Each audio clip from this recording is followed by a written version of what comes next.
Boa tarde, meus amigos. Hoje, já finalzinho do dia, 22 de junho, domingo, e vamos mais algumas dicas da Bíblia para o final deste dia. Vamos falar sobre a língua afiada. A língua afiada tem dois gumes. Você que não sabe o que é gume, é um lado de alguma coisa cortante, vamos colocar assim. Só para você imaginar, uma faca tem um gume, um lado cortante, o outro não. Mas tem espadas ou punhais, coisas desse tipo, tem dois gumes, né? Um lado é cortante, o outro lado também. A língua, ela não tem um gume só, ela tem dois. Ou seja, ela pode cortar para lá, pode cortar para cá também, tá? Então vamos pensar da seguinte forma: o toma lá da cá, bateu, levou. São ações e reações de quem tem a língua afiada. Mas os de coração brando e sábio escapam dessas pegadinhas fatais, ok? Além de não ressuscitarem o velho homem. Percebeu? Só quem ressuscita o velho homem, na verdade, é a palavra de Deus, tá bom?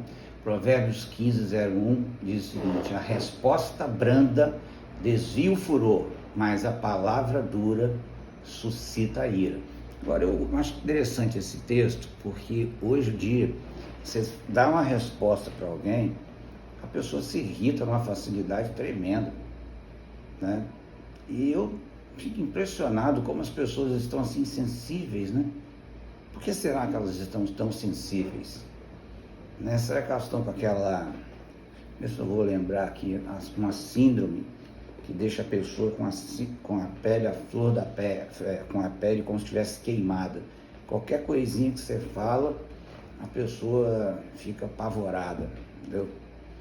A gente tem que ter cuidado com essas coisas, tá bom? Então pense nisso aí. É a pena que eu não estou lembrando o nome dessa síndrome agora.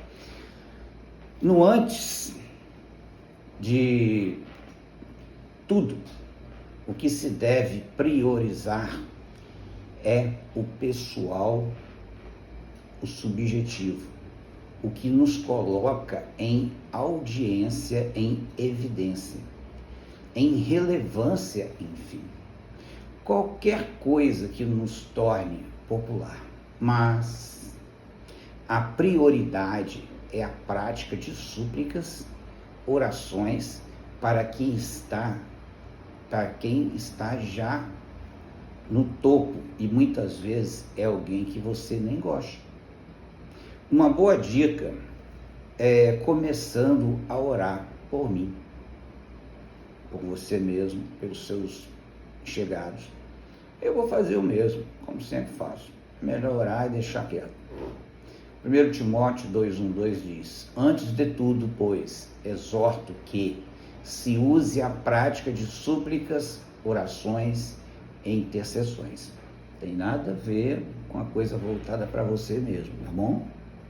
Então vamos lá. Ações de graças em favor, olha só, de todos os homens, em favor dos reis, até aqueles do que você não gosta, de todos os que se acham investidos de autoridade, para que vivamos vida tranquila e mansa, com toda piedade e respeito. Gente, vamos parar para pensar nesse texto. Repare que ele está falando aqui para você orar por todos. Você viu que tem pessoas, não sei se você é uma dessas pessoas, que se ofende de qualquer jeito, qualquer palavrinha, entendeu? E daqui a pouco aquela pessoa que nem inimiga sua é, entendeu? Você simplesmente corta, cancela da sua vida, entendeu? Lógico, às vezes é melhor você manter distância de determinadas pessoas para você não viver num pecado, né? Ou às vezes acompanhar o mesmo ritmo da pessoa. Mas você simplesmente, por qualquer palavra, você simplesmente se afastar, eu acho meio complicado isso. Pelo contrário, você tem que atrair a pessoa para o bem, tá?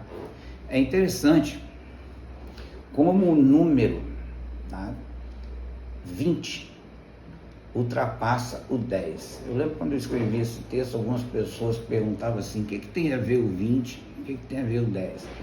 É porque o 10 tem a ver com a palavra, tem um dízimo, né? 10%. E eu fico perguntando o seguinte, será que Deus está preocupado com 10? Se fosse 11, seria melhor? Se fosse 9,5, 9,9, daria certo? Ou se fosse 10,1? Gente, a gente tem que entender que isso aí é um costume padrão, entendeu? Mesmo que você use o argumento que Abraão deu dízimo para Melquisedeque, entendeu? Né, que é o rei da justiça, o rei de Salém, que é o tipo de Cristo, não justifica em nada você ultrapassar o que o apóstolo Paulo deixa bem claro lá em Coríntios. Se você não ofertar por alegria e ofertar por necessidade ou por alguma coisa te constrangendo, ou seja, por necessidade e por constrangimento, Deus não aceita. Deus só aceita se for por alegria. Então não importa se você está entregando algo que é seu, que tenha valor de 10, ou valor de 11, de 9. Deus não está atrelado a um número. Deus está atrelado a uma coisa só, que você faça a coisa com alegria. Faça a coisa com amor. Do contrário, tudo é em vão, porque nada pode ultrapassar o amor. Deu para entender? Nem o número 10, nem o 20, entendeu? Porque o 10 já está mistificado, tá? Pelos detentores de quem? Do poder. De que poder? Poder político, poder religioso. E se torna um símbolo de mudança de uma nação. Entendeu? 10. Quem lê, entenda, né? Vamos lá. Mateus 6,25 diz, não é a vida mais do que o alimento e o corpo mais do que as vestes? A vida. Tá vendo? Presta atenção.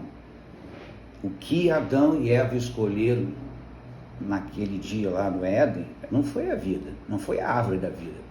Eles escolheram a árvore do bem e do mal, do conhecimento do bem e conhecimento do mal. Percebeu que o bem e o mal andam juntos? Eu sempre falo nisso. E que entre o bem e o mal e a vida, você esquece o bem e o mal, fica só com a vida. Porque quem promove a vida, quem está ligado com a vida, quem se alimenta da vida, que é o próprio Cristo, ele não precisa se preocupar com o bem, nem tão pouco com o mal. Porque ele já vai fazer o bem. Está entendendo? Fica atento para isso. Não fica se agarrando com pequenas coisas que quando você vai ver, você já esqueceu do mais importante, que é o amor, que é a vida, que é o respeitar o direito do outro, dar o espaço para o outro, que é o servir ao outro, porque foi o que Deus fez. Ele nos serviu, entregando-se a si mesmo em forma de homem. Fique atento a isso, tá?